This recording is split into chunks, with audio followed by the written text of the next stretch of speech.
Bertemu kembali saudara, Majelis Kehormatan Mahkamah Konstitusi hari ini kembali memeriksa 5 pelapor dugaan pelanggaran etik Hakim MK terkait putusan batas usia Capres dan Cawapres. 3 Hakim MK juga akan diperiksa sore ini. Kelima pelapor yang diperiksa Majelis Kehormatan MK pada Kamis pagi yakni Perhimpunan Pemuda Madani, Perhimpunan Bantuan Hukum dan HAM Indonesia, Tim Advokasi Peduli Hukum Indonesia, Badan Eksekutif Mahasiswa Universitas NU Indonesia, dan Kantor Advokat Alam Syah Hanafiah. Pelapor Alam Syah Hanafiah menyebut putusan Hakim MK terkait syarat batas usia Capres dan Cawapres melanggar Undang-Undang Dasar 1945 karena merampas kewenangan DPR dan Presiden sebagai pembuat undang-undang. Dalam amar putusan Hakim Konstitusi itu, dia melanggar Konstitusi Undang-Undang 45. Jadi Mahkamah Konstitusi bertentangan dengan Konstitusi.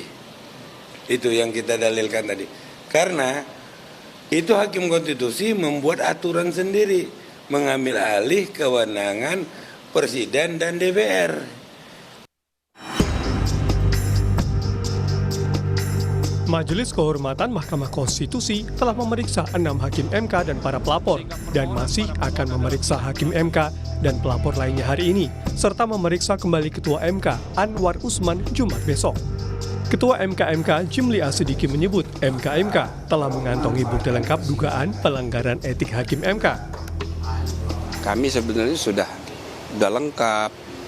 Bukti-bukti sudah lengkap, cuma kan kita tidak bisa menghindar dari memeriksa, mengadakan sidang untuk pelapor yang belum kita dengar. Siapa tahu ada hal-hal baru seperti tadi muncul hal baru, mereka menuduh ada kebohongan, nah misal gitu.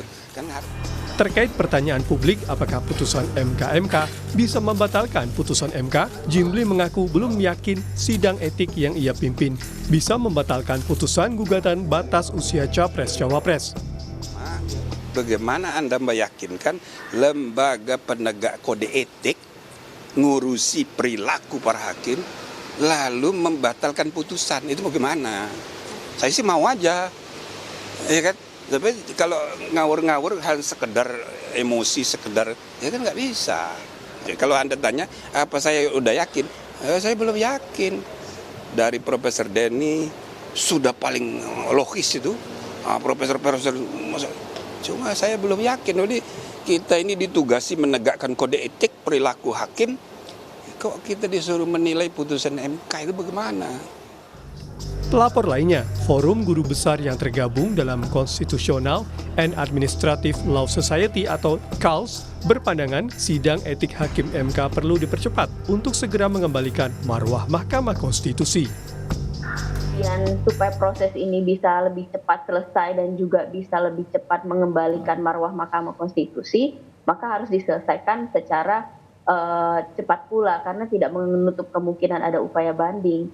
Di sisi lain, kenapa harus cepat juga? Karena masih terkait dengan konflik of interest Ketua Mahkamah Konstitusi dengan salah satu kontestan. Kita ketahui ketika posisinya menjadi tetap status quo, maka di kemudian hari itu kan juga ada potensi untuk penyelesaian sengketa pemilu.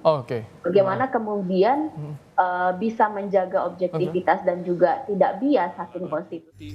Selain telah mengantongi sejumlah bukti kejanggalan putusan batas usia Capres-Cawapres, MK menemukan tambahan 1 masalah terkait Hakim MK, sehingga total ada 11 masalah. Tambahan terbaru yakni pembiaran Ketua MK Anwar Usman untuk ikut memutus perkara yang konflik kepentingan.